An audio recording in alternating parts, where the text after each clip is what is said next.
Well, the F1 season comes to an end, and that means only one thing. It's time to start reflecting on the 2025 season for F1. How things have gone, what things have gone well, what things haven't gone so well. We will see. And we're going to start off by doing the predictions, the year's predictions. We predicted a championship at the start of the season. We planned on doing it where we would battle against a dice to see if I am worse than luck. And I had a little bit of a review of the scores. I would have absolutely thumped the dice, no doubt about it. It wasn't even going to be a challenge, so it didn't feel fair to maybe include it. But I did think it was worth pointing out. The dice did predict Yuki Tsunoda in the correct position, which was quite impressive, I have to say. But what we're going to do is we're going to focus just on the championship table as I predicted it, and then comparing it to their actual position. And at the same time, we'll be able to do like a review of each driver of each team as it comes in to see what there is to be said basically about each one. Now, I'm pretty sure I said at the start of the season when we were doing these predictions that we would do a like sort of +5 as if you got it bang on, and then it would go down as it was the case. I'm going to add a little bit of extra challenge. It's going to be 3 points for a perfect prediction, 2 points if I'm one off, 1 point if I'm two off, 3 points if I'm zero off, and then it goes down minus all that sort of thing. That's the way we're going to do it. A bit more of a challenge of ourselves. I think, let's face it, if I'd done the +5, -5 thing, if I was in the negative, then I shouldn't be watching Formula One ever again. At least with this +3 to minus, it's a bit more of a, this is about whether you really know wheel rather than just know it slightly, right? So we'll see how we get on. So the other thing that's worth mentioning in mind as well is that we did have 21 drivers. We will consider that actually quite near the start anyway. So let's jump straight on into it. And we start off with our 20th prediction, our last place prediction, which was Jack Doohan. And he finished in 20th. I think this is one of those. I know he finished last. He didn't finish 20th. He finished 21st because there was 21 drivers. Let's face it, whether it was him or Colapinto, both of them finished last. Both of them did poorly. I think talking about both driver, I think for Jack Doohan, I just hope he gets a racing seat. I don't know where it's going to be, whether it's in Formula E, whether it's going to be in IndyCar, whether it's going to be NASCAR, but he showed enough of the 5 races that he competed in that he at least knew something. Yes, I know there was the embarrassing crash that happened in Suzuka, but I think it wasn't Zandvoort. It was way earlier than that. There was one particular track, it might have been China, where he was competitive. I think he was even better than Gasly. So he at least showed something, just not quite enough. So yeah, I hope he finds a race seat. When it comes to Colapinto, look, Alpine has been poor, let's be honest. I don't think we really can judge Colapinto based on the rest of the season. He's had his fair shares of ups and downs. I think if it was a better car, you could have been looking at Colapinto getting points, but that's just the way Alpine have been. The whole team, it's just been a mess. It's just been a mess. But yeah, nice, easy, bagged a solid 3 points. It kind of feels cheeky getting these points because, let's face it, everybody almost knew he was going to be out of a drive almost when the season started just because of the way that Alpine was running, the way that they did the drivers with Colapinto. But I'm going to take it. So, 19th. Who did we predict as 19th position? Ouch. Isack Hadjar. Wow, are we off of this? I mean, when we started this season, we were like potentially onto something. Crashed out in the opening lap, but my goodness me, as Isack picks it up. Of course, anyone who's been watching these channels knows I'm a huge fan of Isack Hadjar over the past few months. Really, really enjoyed the way he's been driving. But for some reason, I don't know whether it was like a Red Bull program feeling or vibe, but I was just worried about Isa Kajar, right? Um, and it turned out I didn't have a need to be. Not only did he get a podium, but he was just consistently in the top 10, getting points. And yeah, I will take this -4 points with pride because Isa Kajar, I was not aware of your game, and I hope you do well in Red Bull next year. Of course, we will consider that as part of our predictions next year. But yeah, -4 points. We are in the negative already before we've even started, just from one prediction alone. So, Isa Kajar, thank you, and also screw you. So yeah, really, really poor, but yeah, like I say, Isa Kajar has been amazing this season. I'm really happy with seeing how well he's done, and it's been enjoyable to watch. Really enjoyable to watch. So yeah, let's just move straight on, eh? Move on to 18th, where we had Lance Stroll. 2 positions off. We get a point out of this. Yeah, I mean, there wasn't really anything egregious in mistakes or anything like that from Lance Stroll, but just not good enough. And I know some of it's down to Aston Martin not being at the level we would expect it to be, but I'm still yet to be convinced that Lance Stroll deserves to be on the F1 grid. He's been here what 9-10 years, and I'm still not seeing it. I'm still not seeing it. It's been an average season this year. Yes, there's been decent points. I think 6th place is what he got as the best, but it's not great. And I think maybe it is worth considering whether his skills are best placed in another racing series. I don't know, but it feels like we are wasting a seat, and we cannot afford to be wasting a seat in F1. That's just the way I feel about it. Aston Martin themselves, I think we can consider that a bit when we get to Alonso, but yeah, on a Lance Stroll basis, I don't think it's great, mate. I really don't. And Lawrence, I'm sorry, your project hasn't worked the way you would wanted it to, but oh well. Oh well. Right, on to 17th. Who did we have as our 17th place? We had Gabriel Bortoleto, 19th place. 2 positions off. We do get a point out of this. And do you know what? It feels. Is it just me? But when I looked at Bortoleto's position, I'm like going, that seems low considering his performances. Bortoleto hasn't been bad by any stretch of the imagination. He's been decent. Regularly getting in the, like the 8th, 9th, 10th, getting regular points. That probably just didn't get big points. That's probably the problem for Bortoleto. But I think he's been all right. Yes, he's had his accidents and incidents, and it was heartbreaking to see what happened to him in Brazil in both races. But I don't think it was that bad. It was almost like he did have a.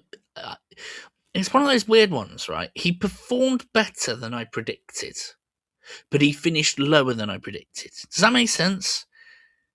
He has been decent, and I think it's a false position, the 19th. But that's just what it is. And when it comes to Bortoleto, really happy with his performance. Really happy with getting another point. Fantastic. I'll take it. I will take it.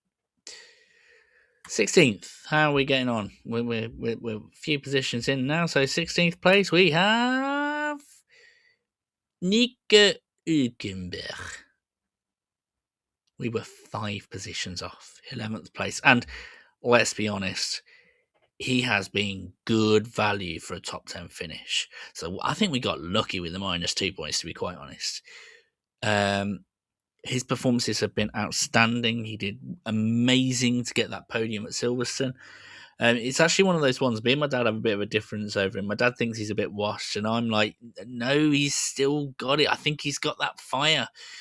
It's almost like I'm going to call it like an Alonso fire, where he's recognizing there could be a real chance of getting a really good team, and he's got fired up a little bit.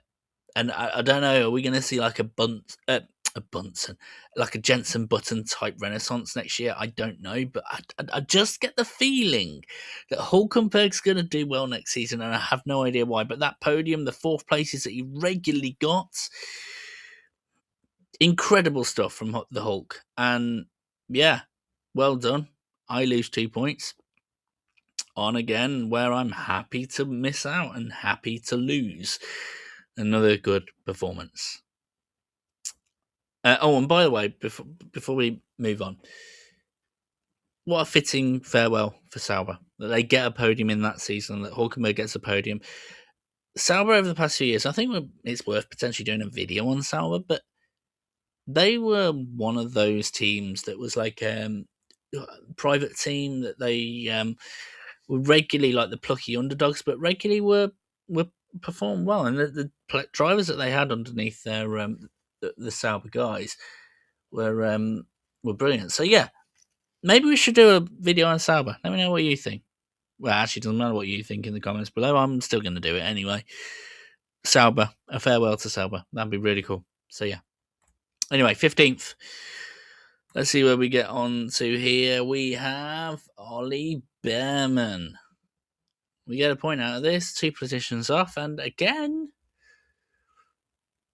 decent. Really, really decent performance. And again, really happy to have low points for this one because Behrman, again, has exceeded expectations. That performance in Mexico, for example, was just outstanding. And he's regularly been qualifying well, racing well, scoring well.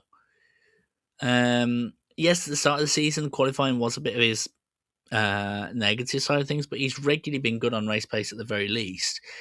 And really, really good. There's chatter that Haas could be taken on Toyota, and I think he could benefit from that. But again, another good performance. We got a healthy crop of F1 talent, and Behrman is another example of that. 2 positions off, 13th place, and again, I think he performed better than that 13th place suggests. In fact, I think, do you know what? Probably top 15 have been brilliant drivers. Maybe you've got different thoughts, but I think we're rich in our talent, which is really, really good to see. So yeah, 15th, 2 positions off, 1 point. I'll take it. Let's move on to 14th, where we have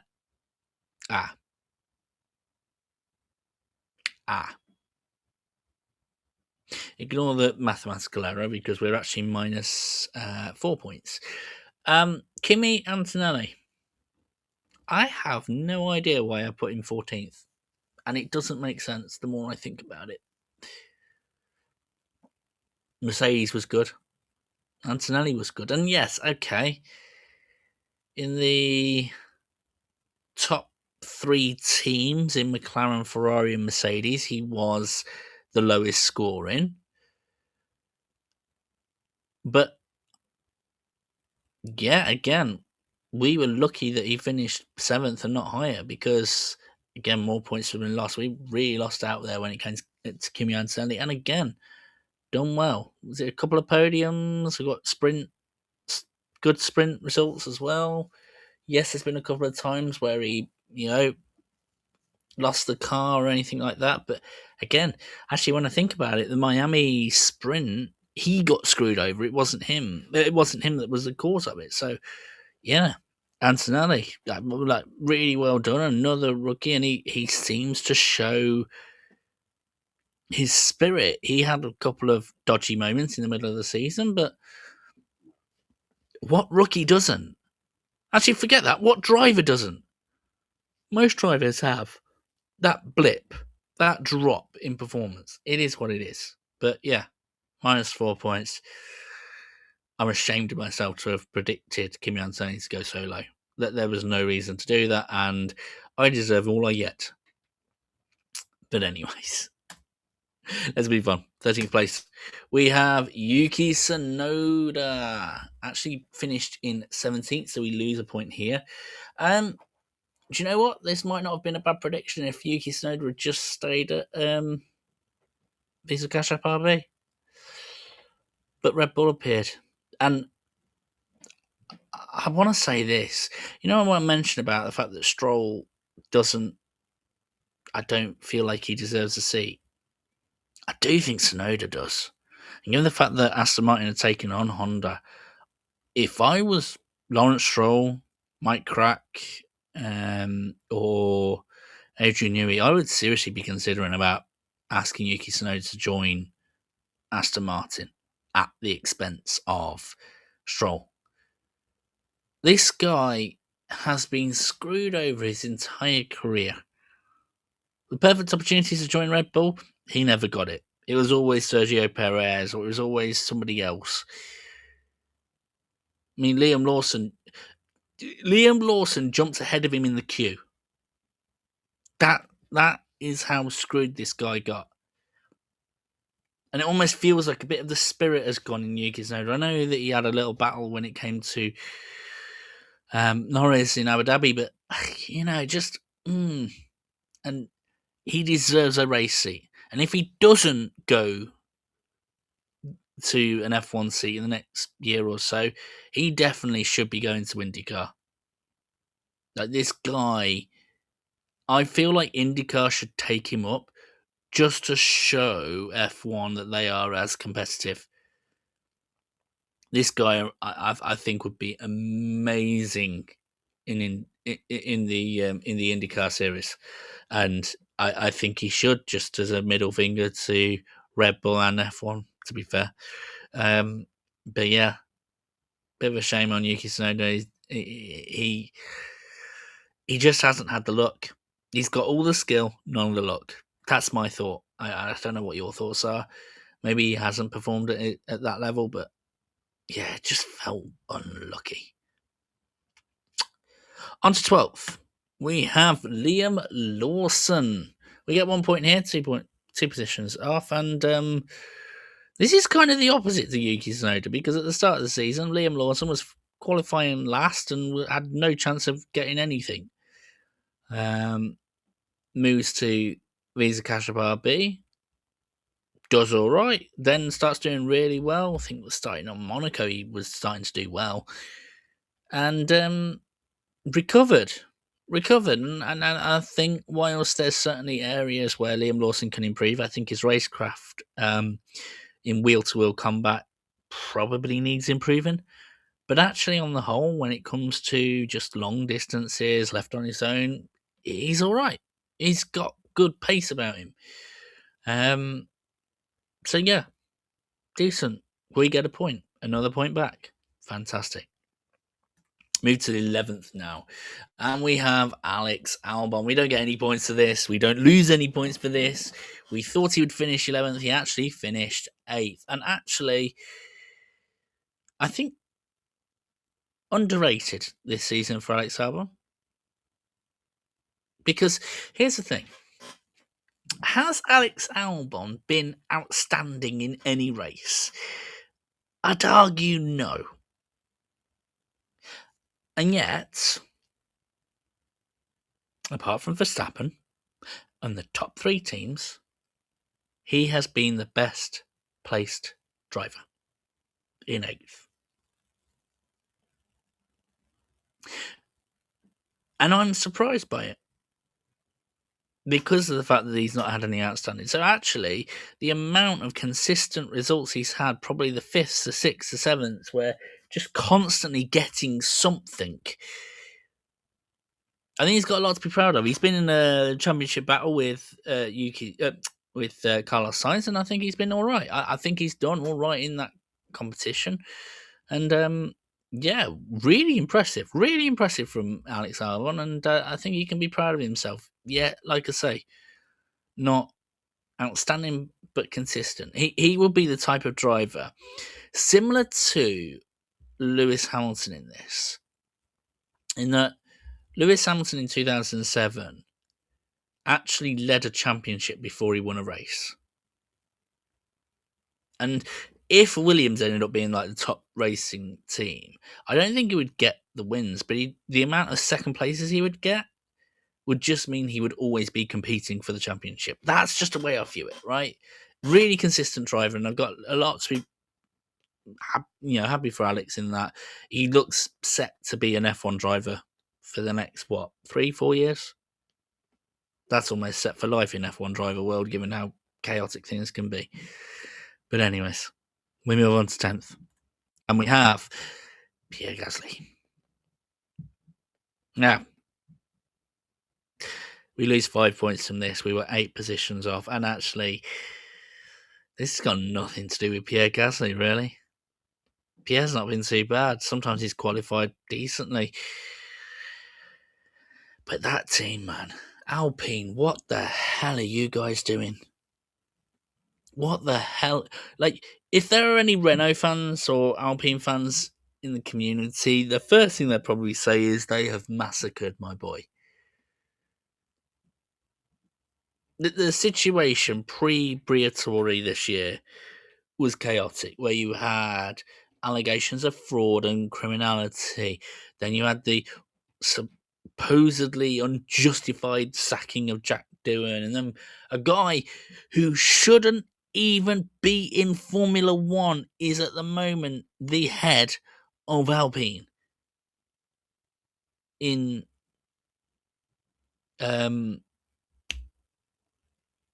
can't even think of his name, in Briatore. How has this ended up being such a mess? How have Alpine allowed this to happen? How have Renault allowed this to happen? This is ridiculous. At least when it came to Sauber last year, when it came to Kick Sauber, that they were still trying to find their feet and they're ready to let go to give it to Audi, where you could say that's the reason why their car was a wheelie bin. But Alpine,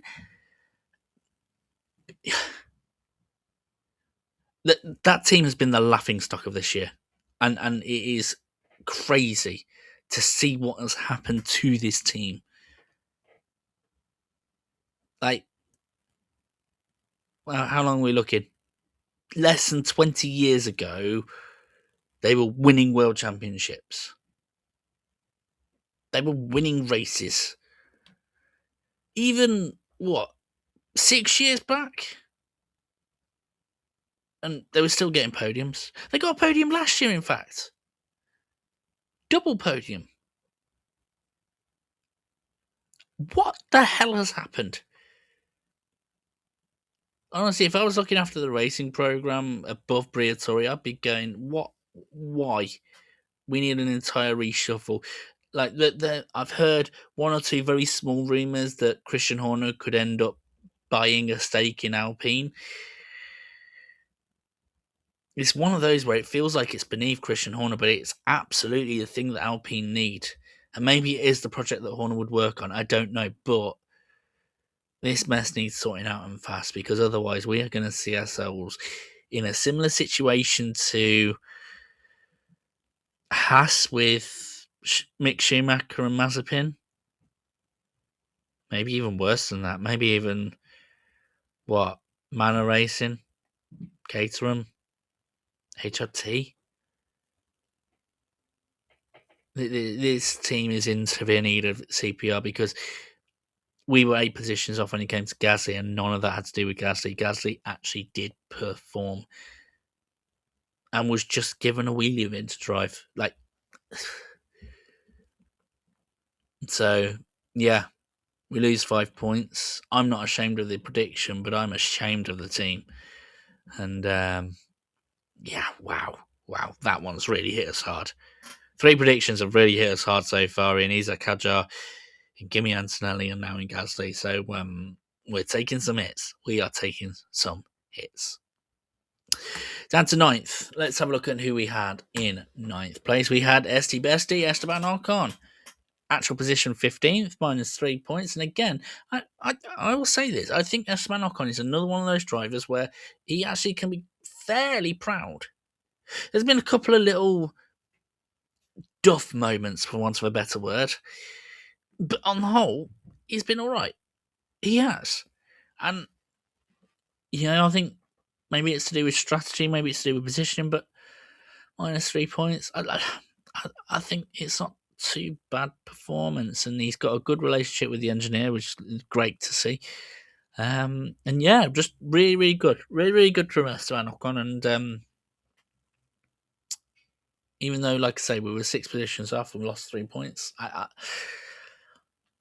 it's been really hard to figure out the sort of final positions of the top 10 because actually a lot of the drivers have done really well. So I don't mind it too much. I think that area from like I say, from 9th to 15th is a bit congested. Really easy to miss out on points on there. So yeah. Anyway, 8th place. What do we get for 8th? We had Alonso. He finished 10th. Not bad. So Alonso has clearly outperformed the car. He's done brilliantly. And be interesting to see what Aston Martin do next season, because I'm pretty sure that I remember hearing the news that Adrian Newey's taken over as the principal of Aston Martin, and that is brilliant to see. And I think that's a good promotion. I think it'll be helps us see what direction the Aston Martin are moving in. I hope that this continues to do well for them, because they actually aren't too bad. This isn't just a money rolling team, a bankroll team. It seems to be good. Seems to have some knowledge about it, and I think maybe they'll continue to perform well. On to 7th place. We are now getting into the big boys, and we have Oscar. I'm probably going to touch on this a little bit later as well, but I wonder if I got to the point where I went from predicting Oscar Piastri to finish 7th in the championship to thinking he was at like my favourite for the championship. And I think that's the thing. Oscar Piastri has made a huge improvement. His consistency's been better. He did have that dip in form, and that is something that he probably will want to focus on and work on. But if the car is there, we are looking at a world champion of the future. We are. We are definitely looking at a world champion in the future, and I think Oscar Piastri has a huge amount to be proud of. And whilst he might not be feeling it even now, a couple of weeks later, I think he could still be like quite happy with how things have gone. 6th place now. And we have George Russell. 2 positions off, 1 point. And I knew George would be consistent. I didn't know he'd win a race, but I knew he'd be consistent and actually performed well. I think, was it only like with 2 races to go that he was out of the championship? He, again, outperformed the car. And Mercedes has been sketchy this entire era. What, the past 3 years? He's made the best out of what he's got.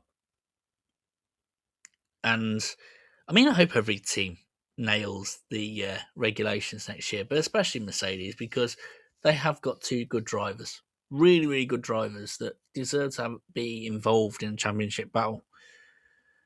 In fact, it's probably worth saying that there are at least 10 drivers that I'd be like going, you are world championship material, potentially, So yeah, 2 points off.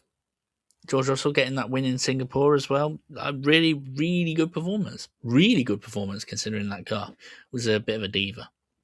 And regular pole positions and everything like that. So really, really good. So 5th place. Where did we have 5th place? Oh, ow. I know this. We didn't lose any points, but this feels like lost points. Max Verstappen actually finished 2nd, and we predicted him 5th. Right. Even with the Red Bull, if the Red Bull continued to have a downfall and Horner was still in charge and all that, we're still looking at Max Verstappen 3rd or 4th, so this still would have been wrong. But wow, like Spain aside, Barcelona aside, Verstappen's been perfect. I mean, yeah, I know he moans, and I know he has a little grumble to GP, and but that's just their banter. Just looking purely at his racecraft and everything like that, he's not done anything too sinister, let's say. I think he's got a lot to be proud of, and I think he deserves to get the plaudits that he does. And yeah, like, really happy to see. I mean, the one thing that concerns me is where Red Bull will be next year, but wherever they will be, Max Verstappen's in contention for podiums and race wins because he'll just get the best out of the car. So, yeah, really good stuff from Verstappen, and happy to be wrong. Really, really happy to be wrong. Moving on to fourth now, we're getting to the final four, and we have Carlos Sainz. 5 positions off, we lose 2 points. And again, Carlos has been good. Sparkles has been good. Sparkles Sainz. Sparkles Sainz, the smooth operator. Anyway, the podiums he got, fantastic. He's been inconsistent, which is surprising to say about Carlos Sainz. Carlos Sainz was the person you considered to be consistent in the Ferrari partnership, for example. So to see him be the one that's performed the best when it comes to getting the podiums, but actually miss out to his teammate in the championship, that was weird. And maybe it's a case of just being a driver in a new team, but I think he'll grow into it. I think he will eventually get that consistency back, and if and when he does, and when Williams are a bit more back, I don't think the world's ready. And I will be happy to see that, given the fact of next year, I am hoping that Williams get 5 podiums. I am not wanting the idea of dressing up as the Duracell bunny. Anyways, moving on to third. We're in the top 3 now, and we had ourselves in third place. Charles Leclerc actually finished in 5th. Got a couple of podiums, and I think Charles Leclerc again outperformed the machine. Really outperformed the machine. This has got nothing on Charles Leclerc. Nothing at all. And we'll touch a little bit more on Ferrari a little bit later, but when it comes to Charles Leclerc himself, I think he's been brilliant. I wouldn't put him in like the top 5 drivers in terms of performances, maybe like sort of 6th, but he's been all right. He's been all right, and that's fair enough. And actually, when you consider what he's having to deal with on a regular basis, and again, we'll discuss that later, he's been exemplary. And yeah, well done. But yeah, no points there. We were wrong. On to second. Who do we have in second? We've got 2 drivers left. Lando Norris, Lewis Hamilton. Lewis Hamilton, Lando Norris. So there's still a chance that I might have predicted the right world champion. No. We predicted Lando Norris to finish the championship in second. He actually finished in first. And again, I go back to the question, how on earth did I predict that he would finish above Oscar Piastri, but I wasn't like going, he's going to win the title. Why did I have him almost as third favourite for the title? I don't know. He's performed so well. And I knew the McLaren would be good. I didn't know they'd be this good. And in the same way, when it came to Lando Norris, I knew Lando Norris would be good. I didn't realise he'd be this good. And well done to him. I'm happy to be wrong. Lando Norris, well done. You've joined the champions. Was it only 35 we've had so far in the entire 70 years, which is mad. But yeah, Lando Norris, well done. Well done. Which means we had Lewis Hamilton in first, and he finished 6th. And don't get me wrong, Lewis Hamilton has not performed to the best of his ability. And especially the last, 5 or 6 races. Okay, he's been okay on race performance, but that qualifying performance was shocking. I wonder if it was a demotivation. I don't know where the demotivation came from. Is it just everything all at once? The engineer communication, the car being as poor as it is, the car basically letting go in the last 3 laps where he has no brakes around a street circuit, probably fearing for his life. Or maybe it's John Elkann's comments, or maybe it's a combination of all of them.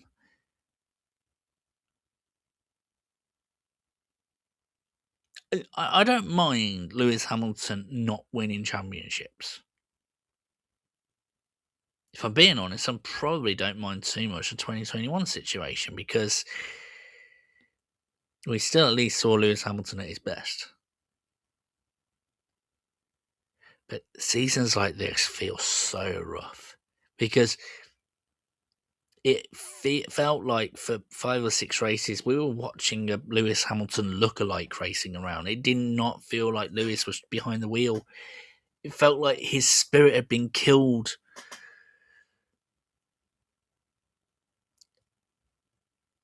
And I'm hopeful that this investment of pain will turn out to be a year of celebration next year, but I'm not confident or convinced of that. There is a lot of work that needs putting in. Ferrari need to sort their stuff out. Everything. The car, the communication. Pit stops haven't been bad. They've been alright. They've held up their end of the bargain, but it feels like a toxic culture in there. And the quicker they sort that out, the better. But it's just been sad to see. And yeah, I mean, let's face it. Start of the season, Lewis Hamilton got a sprint win in the first 2 races, and we've ended up seeing this. Like, so bad. I don't know how you could design a car this poorly, to be quite honest. And even though Hamilton finished in 6th and Charles Leclerc in 5th, Ferrari have easily been the 4th, 5th best team. It's been poor. It's been poor. There was even jokes going around that Williams had a better car, and I couldn't push back on it. Where has the Ferrari from last year gone? Why did they change so much? Why did they need to? So many questions, and once again, Ferrari being the big talking point, the big story, and like we knew that in combining arguably the most popular driver on the paddock with not even arguably, but the most popular team in the paddock, that it was either going to be heaven or hell, and it's not exactly heaven. Let's hope for better next year. Let's just hope for better next year, just for the sakes of both Hamilton and Leclerc, for their motivation, for their spirit, for the morale. But how about mine? How have we done so far? How have we done with everything going on? We had some decent predictions. Nothing spot on, but stuff that was definitely close. We've also had some awful ones. Our entire total was -9 points. I don't mind that too much. Considering we lost 4 points for Hadjar, we lost 3 points or 4 points for Pierre Gasly. We lost multiple points for Antonelli. That's actually not too bad. Definitely could do better. And I'm hoping for a positive result next season when we do our predictions. that's my thoughts. I'd love to know your thoughts on these predictions, how bad, how good they were. I think there's going to be comments on Antonelli for definite. But yeah, until next time, guys, all that's left to say is take care.